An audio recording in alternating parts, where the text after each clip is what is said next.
অনেকে আবার ভাবতে পারেন যে কবুতর গোসল করলে ডিমের মধ্যে পানি লাগলে ডিম নষ্ট হয়ে যাবে, সেটা সম্পূর্ণ ভুল ধারণা।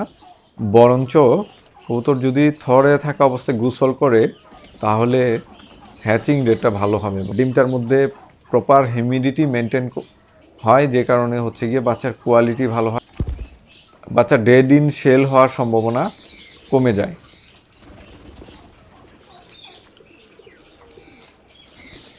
শীত, গ্রীষ্ম, বর্ষা যে কোনো ওয়েদারেই কবুতরকে গোসল দেওয়ানো অত্যন্ত জরুরি।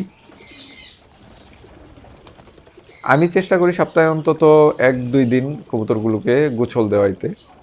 তো নিয়মিত কবুতরকে গোসল দেওয়াইলে যেটা হবে, এর পালকের শাইনটা অনেক ভালো থাকবে, শরীরের টেম্পারেচার মেনটেন করাটা ওদের জন্য ইজি হবে, পরজীবী সংক্রমণ অনেকটাই কমে যাবে, এবং সবচেয়ে যেটা গুরুত্বপূর্ণ বিষয় সেটা হচ্ছে গিয়ে ওর হচ্ছে ফেদার কোয়ালিটিটা অনেক ভালো হবে, মল্টিংটা প্রপারলি ক্লিয়ার হবে,